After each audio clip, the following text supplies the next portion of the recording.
Hello दोस्तों, स्वागत है आप सभी का एक बार फिर से हमारे इस यूट्यूब चैनल स्टडी प्लेटफॉर्म पे। आज के इस वीडियो में बात करेंगे ज्योग्राफी पेपर फर्स्ट का, यानी कि रीजनल ज्योग्राफी के जो क्वेश्चन पेपर है फर्स्ट पेपर का, उसको आज हम इस वीडियो में सॉल्व करेंगे। ठीक है, टोटल 75 क्वेश्चन है, इन सभी को हम सॉल्व करेंगे इस वीडियो के माध्यम से। तो देखो, ये सारी चीज़ें आपने पढ़ ली होंगी, इसको मुझे बताने की ज़रूरत नहीं है, मैं डायरेक्ट क्वेश्चन पर बात करता हूँ।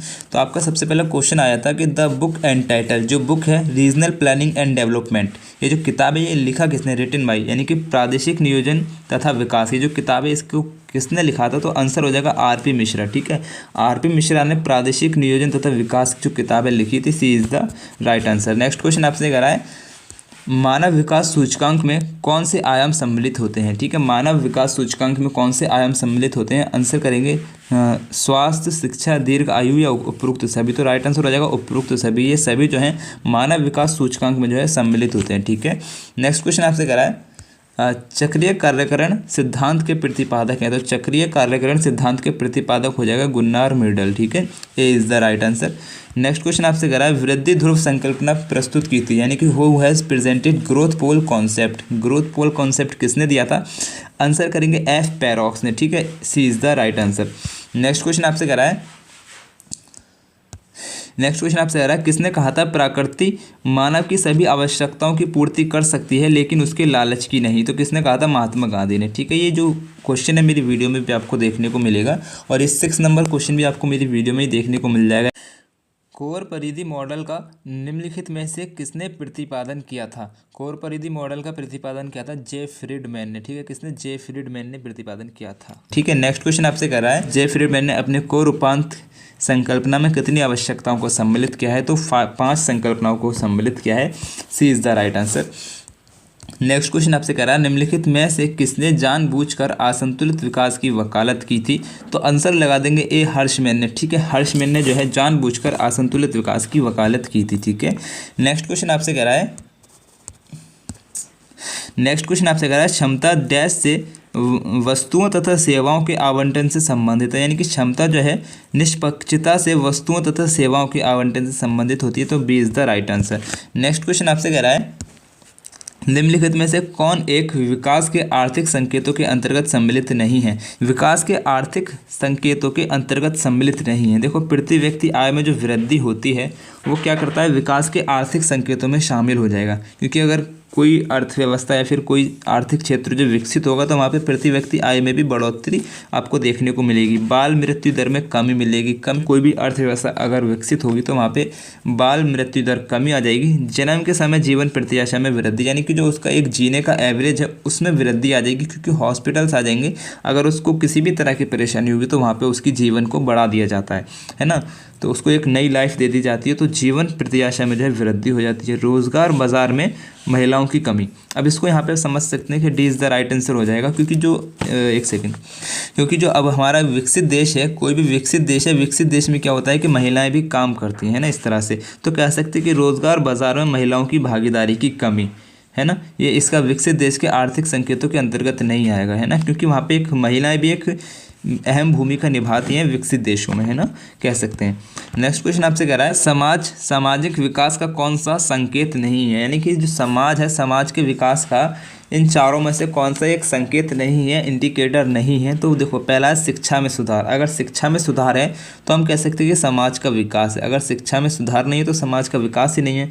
तो शिक्षा में जो सुधार है वो समाज का एक इंडिकेटर हो जाएगा, संकेतक हो जाएगा। ठीक है, इंडिकेटर मतलब एक संकेत देने वाला कोई तत्व हो गया, है ना। स्वास्थ्य में सुधार होगा तो सामाजिक विकास, एक तरह से हम कह सकते हैं कि समाज में विकास है, क्योंकि इसमें स्वास्थ्य का सुधार हो चुका है, वहाँ पे अब लोग ज़्यादा जी रहे हैं। जीवन गुणवत्ता में सुधार, अब देखो, स्वास्थ्य में सुधार होगा तो जीवन गुणवत्ता में अपने आप ही सुधार होगा ना, क्योंकि हम वहाँ पे एक लंबी आयु जिएंगे, वहाँ पे दीर्घ आयु हम वहाँ पे जी सकते हैं, क्योंकि हमें किसी भी बीमारी में, अगर हमें कुछ भी बीमारी होती है तो हमें वहाँ बचा लिया जाता है, क्योंकि हमारा स्वास्थ्य में सुधार हो चुका है। तो हम जीवन गुणवत्ता आराम से, मतलब हमारा जो जीवन गुणवत्ता है वो बढ़ जाएगी।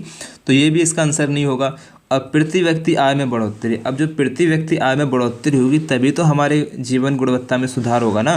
मतलब कि अगर हमारी प्रति व्यक्ति आय बढ़ेगी तो हम स्वास्थ्य में सुधार कर पाएंगे, स्वास्थ्य में सुधार कर पाएंगे तो हमारी जीवन गुणवत्ता अपने आप बढ़ जाएगी, और हमारी प्रति व्यक्ति आय बढ़ेगी तो हम शिक्षा में सुधार भी तभी कर पाएंगे ना।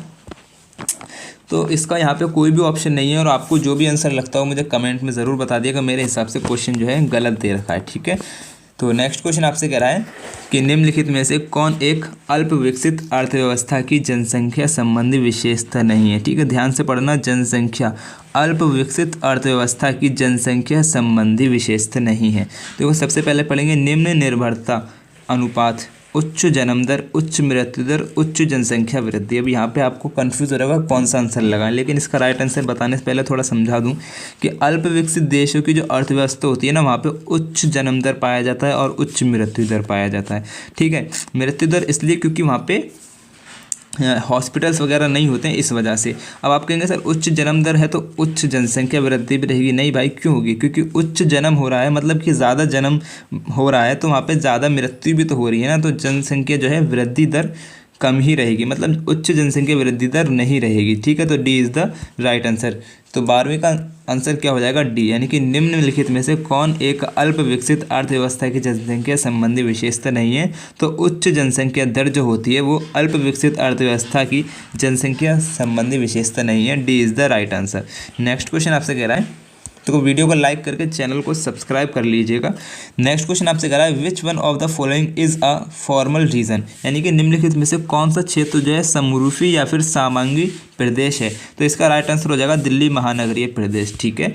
नेक्स्ट क्वेश्चन आपसे कह रहा है पूंजी की कमी, बेरोजगारी तथा तकनीकी पिछड़ापन सामान्यतः पाई जाती है। पूंजी की कमी, बेरोजगारी और तकनीकी कमी जो है किस देश में पाई जाती है? तो अल्प विकसित अर्थव्यवस्था में, ठीक है। जो देश विकसित नहीं होता, जो अर्थव्यवस्था विकसित नहीं होती है, ए इज़ द राइट आंसर। इसमें कुछ सोचने समझने वाली बात ही नहीं है। नेक्स्ट क्वेश्चन आपसे कह रहा है क्षमता का संबंध निम्नलिखित में से किस एक से है? तो क्षमता का संबंध, देखो क्षमता क्या होता है? सबसे पहले क्षमता का मतलब वो होता है कि हम जो है कम से कम संसाधनों का उपयोग करके ज़्यादा से ज़्यादा प्रोडक्शन कर सके, ठीक है। कम संसाधनों का यूज़ करके ज़्यादा प्रोडक्शन कर सके, ठीक है। तो देखो यहाँ पे हमें जो आंसर यहाँ पे इस तरह से दे रखा है कि संसाधनों का अधिकतम उत्पादन तथा आवंटन, समस्त जनसंख्या की सापेक्षिक आय, इससे कोई मतलब नहीं है। समस्त समाज में संसाधनों का वितरण, प्रत्येक व्यक्ति की आमदनी। तो इसका जो राइट आंसर हो जाएगा वो हो जाएगा ए, यानी कि संसाधनों का अधिकतम उत्पादन, ठीक है। क्षमता का मतलब यही होता है कि हम जो है कम से कम संसाधनों में ज़्यादा से ज़्यादा प्रोडक्शन कर सकें, यानी कि संसाधनों का अधिकतम उत्पादन, ठीक है। यहाँ पे उपयोग नहीं उत्पादन है, तो ए is the right answer. Next question आपसे कह रहा है निम्नलिखित में से कौन एक अल्प विकसित अर्थव्यवस्था की विशेषता नहीं है? देखो क्या है कि जो अल्प विकसित देश होते हैं ना, वहाँ पे विकसित तकनीक नहीं पाई जाती है, उच्च जनसंख्या वृद्धि वहाँ पे पाई जाती है, पूंजी वितरण में कमी, पूंजी में कमी पाई जाती है, निम्न प्रति व्यक्ति आय में कमी पाई जाती है, लेकिन जो विकसित तकनीक होती हैं वो नहीं पाई जाती, यानी कि 16 का जो राइट आंसर हो जाएगा सी। नेक्स्ट क्वेश्चन आपसे करा है संपोषणीय विकास जो होता है, संपोषणीय विकास का लक्ष्य किस पर पड़ने वाले नकारात्मक प्रभावों को न्यूनतम करता है? संपोषणीय विकास का जो लक्ष्य है किस पर पड़ने वाले नकारात्मक प्रभावों को न्यूनतम करता है? तो इसका ऑप्शन पढ़ेंगे अर्थव्यवस्था, पर्यावरण, समाज और उपरोक्त सभी। तो इसका राइट आंसर हो जाएगा डी, यानी कि उपरोक्त सभी पे पड़ता है। नेक्स्ट क्वेश्चन आपसे करा है ब्रेंटलैंड आयोग संबंधित है, तो ब्रेंटलैंड आयोग जो संबंधित है आपके ऑप्शन हो जाएंगे भूमंडलीय तापमान, जैव विविधता, जलवायु परिवर्तन या फिर संपोषित विकास। तो ब्रेंटलैंड आयोग जो संबंधित है ना वो संपोषित विकास है, यानी कि D is the right answer. Next question आपसे करा है भारत की अंतिम पंचवर्षीय योजना थी, तो भारत की अंतिम पंचवर्षीय योजना कौन सी थी? तो 12वीं, ठीक है। इस बच्चे ने जो लगाया सही लगाया कि भारत की जो अंतिम पंचवर्षीय योजना थी 12वीं थी, यानी कि C is the right answer. Next question आपसे करा है सामाजिक, आर्थिक तथा पारिस्थितिक समता प्राप्त करने के लिए आवश्यक है। सामाजिक, आर्थिक और पारिस्थितिक समता प्राप्त करने के लिए आवश्यक है, क्या आवश्यक है? सामाजिक विकास, आर्थिक विकास, संपोषणीय विकास, पारिस्थितिकी विकास। तो इसमें राइट आंसर हो जाएगा सी, यानी कि संपोषणीय विकास। संपोषणीय विकास होगा तो ये सभी विकास हो जाएंगे, ठीक है। नेक्स्ट क्वेश्चन आपसे कह रहा है भारत की द्विवर्षीय योजना की अवधि क्या है? तो द्विवर्षीय योजना की जो अवधि है वो क्या हो जाएगी आपकी? ऑप्शन पढ़ेंगे 1957 से 1962, 1955 से 1960, 1956 से 1961, 1958 से 1963। तो इसका जो राइट आंसर है वो हो जाएगा आपका 1956 से 1961, यानी कि C is the right answer. Next question आपसे कह रहा है निम्नलिखित में से कौन विकास की आधुनिक संकल्पना है? तो आपके ऑप्शन आ जाएंगे आर्थिक वृद्धि, आर्थिक विकास, संपोषणीय विकास, मानव विकास। तो इसका जो राइट आंसर हो जाएगा वो हो जाएगा आपका संपोषणीय विकास, यानी कि विकास की आधुनिक संकल्पना हो जाएगी संपोषणीय विकास। C is the right answer.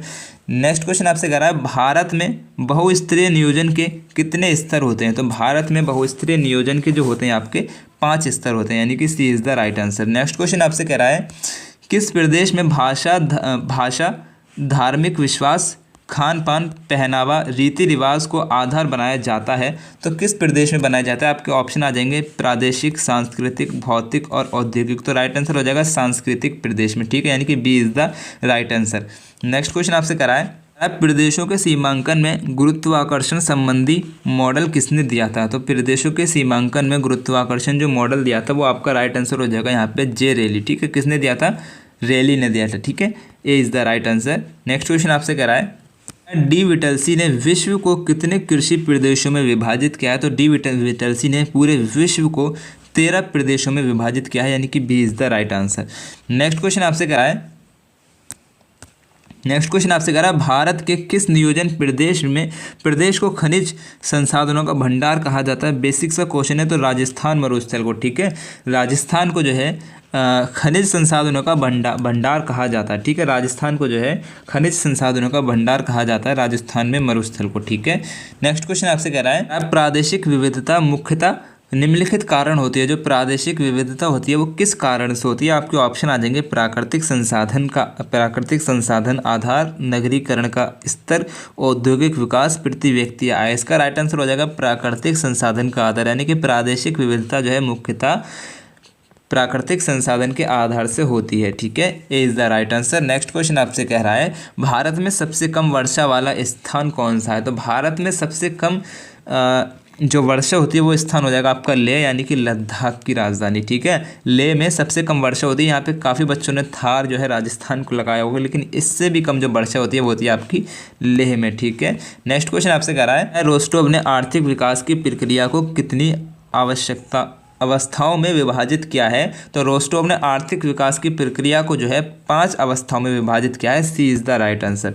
Next question आपसे कह रहा है प्रादेशिक नियोजन की अवधारणा के संस्थापक निम्नलिखित में से कौन है? जो प्रादेशिक नियोजन की अवधारणा है उसके संस्थापक कौन है? आपके सामने ऑप्शन आ जाएगा पी गेडेस, बी मैकाय, एम हफशिमिड या फिर टी एन स्क्रोथ। तो इसका जो राइट आंसर हो जाएगा वो हो जाएगा ए, यानी कि पी गेडेस जो होते हैं प्रादेशिक नियोजन की जो अवधारणा है उसके संस्थापक हो जाएंगे पी गेडेस, ठीक है, A is the right answer. Next question आपसे कह रहा है कि असंतुलित विकास का सिद्धांत किसने प्रतिपादन किया था? तो असंतुलित विकास का जो सिद्धांत जो है वो आपको किसने प्रतिपादन किया था? ए इज द राइट आंसर, यानी कि हर्षमेन ने जो है असंतुलित विकास का सिद्धांत दिया था। कुछ भी सोचने समझने वाली बात यहाँ पे नहीं है, ठीक है। नेक्स्ट क्वेश्चन आपसे करा है कार्यात्मक प्रदेशों के वास्तविक सीमांकन के लिए सामान्यतः प्रयुक्त तकनीक है। तो कार्यात्मक प्रदेशों के जो सीमांकन होती है उसके लिए कौन सी तकनीक का यूज़ किया जाता है? तो आपका जो आंसर हो जाएगा वो हो जाएगा प्रवाह तथा गुरुत्वाकर्षण विश्लेषण, यानी कि ए is the right answer. Next question आपसे कह रहा है कि मानव विकास सूचकांक को विकसित करने का श्रेय दिया जाता है। तो मानव विकास सूचकांक को विकसित करने का जो श्रेय दिया जाता है वो जाता है महबूब उल हक को, यानी कि C is the right answer. Next question आपसे कह रहा है कि नीति आयोग का गठन कब किया गया था? तो नीति आयोग का जो गठन किया था 1 जनवरी 2015 को किया गया था, D is the right answer.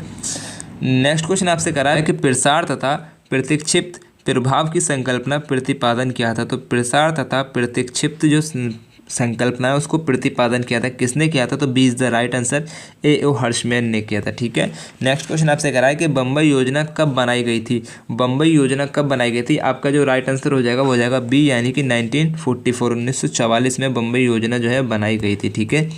Next question आपसे कह रहा है प्रादेशिक नियोजन का प्रमुख जोर होता है। तो प्रादेशिक नियोजन का जो प्रमुख जोर होता है वो क्या होता है? कि क्षेत्रीय असमानताओं को दूर करना, ठीक है, C is the right answer. Next question आपसे कह रहा है गरीबी उन्मूलन का नारा किस पंचवर्षीय योजना में दिया गया था? गरीबी उन्मूलन का नारा किस पंचवर्षीय योजना में दिया गया था? यानी कि रिमूव पॉवर्टी का जो नारा था वो किस पंचवर्षीय योजना में दिया गया था? आपसे पूछा है, इसका राइट आंसर हो जाएगा आपका पंचवर्षीय योजना में दिया गया था, यानी कि C is the right answer. Next question आपसे कह रहा है कि मनुष्य के सर्वांगीण विकास के लिए सर्वोदय योजना के प्रतिपादक थे। मनुष्य के सर्वांगीण विकास के लिए सर्वोदय योजना के प्रतिपादक थे, तो कौन थे? इसका जो राइट आंसर हो जाएगा आपका बी, यानी कि जयप्रकाश नारायण। ठीक है, जयप्रकाश नारायण जो है इसका राइट आंसर हो जाएगा। नेक्स्ट क्वेश्चन आपसे कह रहा है निम्नलिखित में से किसने प्रदेश को प्राकृतिक प्रदेश के रूप में परिभाषित किया है? निम्नलिखित में से किसने प्रदेश को प्राकृतिक प्रदेश के रूप में परिभाषित किया है? तो आंसर कर देंगे हर्बर्टसन। ठीक है, B is the right answer. Next question आपसे कह रहा है भारत में योजना आयोग की स्थापना किस वर्ष की गई थी? तो भारत में योजना आयोग की जो स्थापना की गई थी वो आपका राइट आंसर हो जाएगा 1950, यानी कि A is the right answer. Next question आपसे कह रहा है ये वाला जो क्वेश्चन है इसका आंसर मेरे को समझ नहीं आया है, तो इसका आप मुझे कमेंट में बताएंगे। मैं आपको क्वेश्चन पढ़ के बता दे रहा हूँ। India has been divided into how many first and second orders economic region by national cartographic organisation Kolkata. ठीक है, इसके ऑप्शन ये हैं, हिंदी में पढ़ देता हूँ। राष्ट्रीय मानचित्रावली संगठन कलकत्ता द्वारा भार कितने प्रथम व द्वितीय क्रम के आर्थिक प्रदेशों में बांटा गया है? इसके ऑप्शन ये, इसका जो आंसर है आप मुझे कमेंट में बताएंगे, क्योंकि मुझे ये क्वेश्चन समझ नहीं आया। ठीक है, नेक्स्ट क्वेश्चन आपसे कह रहा है निम्नलिखित में से किस पंचवर्षीय योजना के मुख्य उद्देश्य के रूप में संतुलित प्रादेशिक विकास पर बल दिया गया था? संतुलित प्रादेशिक विकास पर बल दिया गया था, तो किस योजना में दिया गया था? आंसर करेंगे तृतीय योजना, यानी कि B is the right answer. Next question आपसे कराए सन 1988 में योजना आयोग ने भारत को कितने कृषि जलवायु प्रदेशों में विभाजित किया था? योजना आयोग ने भारत को कितने कृषि जलवायु प्रदेशों में विभाजित किया था? तो आंसर करेंगे 15 कृषि जलवायु में विभाजित किया था। किसने? योजना आयोग ने। कब किया था? 1988 में। ठीक है, नेक्स्ट क्वेश्चन आपसे कह रहा है भारत में समुदाय विकास के बहुस्तरीय ढांचे में निम्नलिखित में से कौन सा निम्न स्तर है? कौन सा निम्न स्तर है? इसके ऑप्शन पढ़ेंगे। इसका राइट आंसर हो जाएगा आपका विकास खंड स्तर, जिसको हम ब्लॉक लेवल बोलते हैं। ठीक है, तो C is the right answer. Next question आपसे कह रहा है प्रदेश के सीमांकन के लिए गुरुत्व मॉडल किसने प्रतिपादित किया था? तो प्रदेश के सीमांकन के लिए गुरुत्व मॉडल किसके द्वारा दिया गया था? तो इसका राइट आंसर हो जाएगा होमर हॉयट के द्वारा जो है गुरुत्व मॉडल दिया गया था। ठीक है, she is the right answer. Next question आपसे कह रहा है प्रादेशिक भूगोल का जन्मदाता किसे माना जाता है? तो प्रादेशिक भूगोल का जो जन्मदाता माना जाता है, यहाँ पे ऑप्शन नहीं दे रखा है जिसे माना जाता है, तो रिचर्ड हडसन को माना जाता है। ठीक है, Richard RACHD Richard HARTSONE Hudson, Richard Hudson. ठीक है, रिचर्ड हडसन को प्रादेशिक भूगोल का जन्मदाता माना जाता है। यहाँ पे इस बच्चे ने हिकेटियस लगाया, हिकेटियस को भूगोल का जन्मदाता माना जाता है। ठीक है, फादर ऑफ ज्योग्राफी माना जाता है हिकेटियस को, लेकिन प्रादेशिक भूगोल का जन्मदाता किसे माना जाता है? फादर किसे माना जाता है? रिचर्ड हडसन को माना जाता है। ठीक है, तो नेक्स्ट क्वेश्चन आपसे कह रहा है प्रमुख नगर की संकल्पना को किसने दिया था? तो प्रमुख नगर की जो संकल्पना दी थी, आपका राइट आंसर हो जाएगा सी, यानी कि जेफरसन ने जो है प्रमुख नगर की संकल्पना को दिया था। C is the right answer. Next question आपसे कह रहा है प्रादेशिक भूगोल के अध्ययन के लिए कंपेज शब्द का प्रयोग किस भूगोलवेत्ता द्वारा किया गया था? प्रादेशिक भूगोल के अध्ययन के लिए कंपेज शब्द का जो यूज़ किया गया था वो किस भूगोलवेत्ता के द्वारा किया गया था, ये हमको बताना है। इसका राइट आंसर हो जाएगा डी विटलसी। ठीक है, B is the right answer. D Whittlesey ने जो है प्रादेशिक भूगोल के अध्ययन के लिए कंपेज शब्द का यूज़ किया था। नेक्स्ट क्वेश्चन आपसे कह रहा है कि रिले का फुटकर व्यापार मॉडल संबंधित है। तो रिले का फुटकर व्यापार जो मॉडल संबंधित है, किससे संबंधित है? आपका राइट आंसर हो जाएगा यहाँ पे कृषि से संबंधित है। ठीक है, किससे संबंधित है? कृषि से संबंधित है। A is the right answer. Next question आपसे कह रहा है प्राकृतिक प्रदेशों के निर्धारण में किन किन तत्वों को शामिल किया जाता है? तो आपके ऑप्शन हो जाएंगे संरचना को शामिल किया जाता है, उच्चावच को शामिल किया जाता है, जलवायु को शामिल किया जाता है, या फिर उपरोक्त इन सभी को शामिल किया जाता है। तो आपका राइट आंसर हो जाएगा डी, यानी कि प्राकृतिक प्रदेशों के निर्धारण में जो है संरचना, उच्चावच और जलवायु को शामिल किया जाता है, यानी कि D is the right answer. Next question आपसे कह रहा है फ्रीडमैन की करोड़ परिधि वाहन संकल्पना निम्नलिखित में से किस प्रकार के उद्योगों के विकास के लिए अच्छी हो जाती है? तो इसका जो राइट आंसर हो जाएगा वो हो जाएगा बी, यानी कि ग्रामीण क्षेत्र के विकास के लिए एक तरह से फ्रीडमैन की करोड़ परिधि जो संकल्पना है वो अच्छी हो जाएगी। ठीक है, नेक्स्ट क्वेश्चन आपसे कह रहा है locational analysis in human geography नामक पुस्तक के लेखक कौन है? तो इस किताब को लिखा था आपका पीटर हैगेट ने। ठीक है, D is the right answer. Next question आपसे कह रहा है RP मिश्रा के द्वारा विकास ध्रुव मॉडल का 5वां चरण कौन सा है? आरपी मिश्रा द्वारा विकास ध्रुव मॉडल का 5वां चरण कौन सा है? तो आपका जो राइट आंसर हो जाएगा आपका यहाँ पे डी यानी कि ग्रामीण केंद्र। ठीक है, नेक्स्ट क्वेश्चन आपसे कह रहा है कि नगर एवं ग्राम नियोजन उपागम की शुरुआत सर्वप्रथम कहाँ से हुई थी? नगर एवं ग्राम नियोजन उपागम की शुरुआत सबसे पहले कहाँ से हुई थी? तो आपका राइट आंसर हो जाएगा जर्मनी। ठीक है, जर्मनी से हुई थी। ठीक, नेक्स्ट क्वेश्चन आपसे कह रहा है संपोषित संसाधन उपयोग शब्द का सर्वप्रथम प्रयोग IUCN संगठन द्वारा कब किया गया था? राइट आंसर रहेगा 1980 में। संपोषित संसाधन उपयोग जो शब्द है इसका जो सबसे पहली बार यूज़ किया गया था IUCN संगठन द्वारा 1980 में किया गया था। ए is the right answer. Next question आपसे कह रहा है कि भारत में नियोजित आर्थिक विकास का मॉडल किस देश से अपनाया गया है? तो भारत में नियोजित आर्थिक विकास का जो मॉडल है वो रूस से अपनाया गया है। ठीक है, C is the right answer. Next question आपसे कह रहा है दिल्ली राष्ट्रीय राजधानी क्षेत्र यानी कि NCR नियोजन बोर्ड में कौन सा राज्य सम्मिलित नहीं है? इसका जो राइट आंसर हो जाएगा आपका हिमाचल प्रदेश यानी कि D is the right answer. Himachal Pradesh जो है दिल्ली राष्ट्रीय राजधानी क्षेत्र यानी कि NCR नियोजन बोर्ड में शामिल नहीं होगा। ठीक है, नेक्स्ट क्वेश्चन आपसे कह रहा है किस नगर नियोजक ने सर्वप्रथम महानगरीय क्षेत्र को नियोजन इकाई के रूप में प्रस्तुत किया था? तो आपका राइट आंसर हो जाएगा यहाँ पे पैट्रिक गिट्स ने। ठीक है, C is the right answer. Next question आपसे कह रहा है प्रदेश अच्छे सेवक लेकिन बुरे स्वामी होते हैं, ये कथन किसका है? तो ये कथन हो जाएगा आपका CC कार्टर का। ठीक है, B is the right answer. Next question आपसे कह रहा है भारत में नियोजन का प्रमुख उद्देश्य है। तो भारत में नियोजन का प्रमुख उद्देश्य क्या हो जाएगा? कल्याणकारी राज्य, आत्मनिर्भरता, राष्ट्रीय आय में वृद्धि यानी कि उपरोक्त सभी। D is the right answer. Next question आपसे कह रहा है किसने प्रादेशिक नियोजन की दार्शनिक आधारशिला रखी है?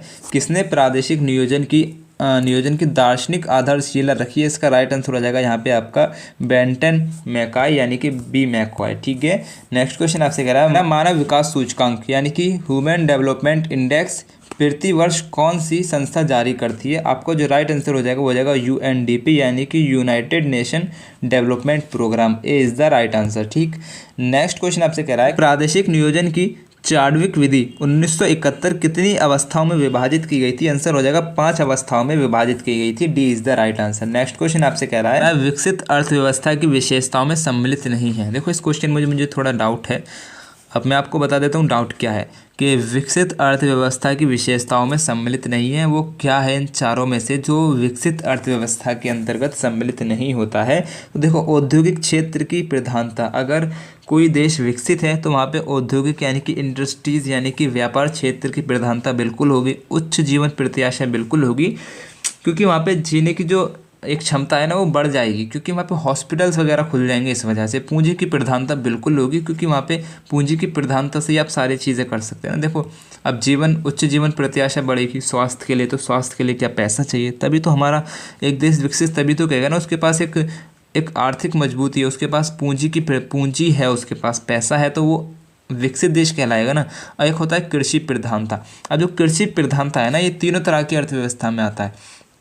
जैसे कि एक हो गया आपका अल्प विकसित, एक हो गया आपका विकसित, और एक हो जाता है आपका विकासशील। ठीक है, विकासशील में भी कृषि को प्रधानता माना जाता है, अल्प विकसित में भी माना जाता है, अब विकसित में भी माना जाता है, लेकिन यहाँ पे हम विकसित में नहीं मानेंगे क्योंकि एक तरह से हमारे ऑप्शन में नहीं दे रखा है, तो हम यहाँ पे कृषि प्रधानता को टिक कर देंगे, या फिर यहाँ पे क्वेश्चन गलत भी कह सकते हैं ना। तो मेरे हिसाब से यहाँ पे आपको ए टिक लगा देना है, तो कृषि की प्रधानता इज द राइट आंसर। ठीक, नेक्स्ट क्वेश्चन आपसे कह रहा है कृषि क्षेत्र है, तो कृषि क्षेत्र कैसा क्षेत्र हो जाएगा? कार्यात्मक प्रदेश हो जाएगा। ठीक है, D is the right answer. Next question आपसे सतत विकास का अर्थ है, तो सतत विकास का क्या अर्थ होता है? देखो यहाँ पे जो ऑप्शन है चारों में से जिन्होंने मुझे ये पेपर सेंड किया उन्होंने इसका राइट आंसर लगाया उपरोक्त सभी, लेकिन इसका आंसर ये गलत हो जाएगा, क्योंकि इसको देखो समझने का प्रयास करते हैं। पर्यावरण को हानि पहुंचाए बिना जीवन की गुणवत्ता को बढ़ाना, तो ये एकदम बिल्कुल सही बात है कि पर्यावरण को हानि नहीं पहुंचाना है और जीवन की गुणवत्ता को हमें बढ़ाना है। सतत विकास का अर्थ यही हो जाता है। ठीक है, अब एक आता है प्राकृतिक संसाधनों का विदोहन करना। प्राकृतिक संसाधनों का यूज़ तो करना है लेकिन विदोहन नहीं करना है ना, मतलब इतना यूज़ नहीं करना है कि हम आगे पीछे कुछ सोचें नहीं, आगे जो जनरेशन आएगी उसके लिए हमें सोचना पड़ेगा। क्योंकि जो सतत विकास का एक तरह से कहें तो सतत विकास कहता है कि focus economic development protection for future generation, आने वाली जो पीढ़ी है उसके बाद उसके लिए हमें प्रोटेक्शन करना है ना, उसके लिए बचा के रखना है ना, तभी तो उसी को सतत विकास बोला गया है। इकोनॉमिक डेवलपमेंट करना है हमें, लेकिन प्रोटेक्शन फॉर फ्यूचर जनरेशन, तो प्राकृतिक संसाधनों का विदोहन नहीं, उपयोग करना है हमें, है ना, या ऐसे कह सकते हैं। संसाधन संरक्षण पर ध्यान न देना, संसाधन यानी कि जो प्राकृतिक संसाधन है उसकी सुरक्षा पर ध्यान न देना, तो ये एकदम गलत हो जाएगा, क्योंकि हमें उस पर ध्यान देना पड़ेगा, बिल्कुल देना पड़ेगा, ये भी गलत हो जाएगा। और उपरोक्त सभी तो फिर बिल्कुल ही नहीं होगा। सतत विकास का अर्थ हो जाएगा ए, यानी कि पर्यावरण को हानि पहुंचाए बिना जीवन की गुणवत्ता को बढ़ाना। ए इज द राइट आंसर, है ना। नेक्स्ट क्वेश्चन आपसे कह रहा है, नियोजन प्रदेश एक ऐसी क्षेत्रीय इकाई होती है जिसका सीमांकन निम्नलिखित में से एक आधार पर किया जाता है। तो इसका राइट आंसर आप लगा देंगे जलवायु, यानी कि A is the right answer. Next question आपसे कह रहा है, सतत विकास किस प्रकार की अवधारणा से संबंध रखता है। तो सतत विकास जो है किस प्रकार की अवधारणा से संबंध रखता है, आपको समझना पड़ेगा। नियतिवाद अवधारणा, नवनियतिवाद अवधारणा, संभववाद अवधारणा, या फिर इनमें से कोई नहीं। तो इसका जो राइट आंसर हो जाएगा वो हो जाएगा इनमें से कोई नहीं, क्योंकि नियतिवाद जो अवधारणा है, ये अवधारणा नहीं विचारधारा एक से तरह से हम कह सकते हैं, क्योंकि नियतिवाद जो विचारधारा थी उसमें था कि जो मानव है वो मतलब जो प्रकृति है, जो नियति है वो मतलब कि मानव का स्वामी हो जाएगा। जो प्रकृति होती है वो मानव का स्वामी हो जाएगा।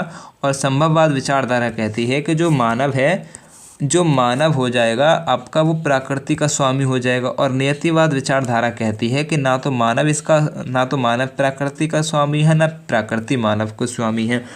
दोनों ही एक दूसरे के पूरक होते हैं, दोनों ही एक दूसरे के साथ मिलजुल कर कार्य करते हैं, इस तरह से कहता है। तो यहाँ पे अभी हम बस अपना आंसर देखेंगे, तो इसका राइट आंसर हो जाएगा डी, यानी कि इनमें से कोई नहीं। ठीक, नेक्स्ट क्वेश्चन आपसे कह रहा है, सतत विकास लक्ष्य जिसे 2030 तक प्राप्त करना है, इसमें कितने लक्ष्यों को शामिल किया गया है। यानी कि वो सतत विकास जिसे हमें 2030 तक प्राप्त करना है, उसमें कितने लक्ष्यों को शामिल किया गया। आंसर करेंगे सी, यानी कि 17 लक्ष्यों को शामिल किया गया है।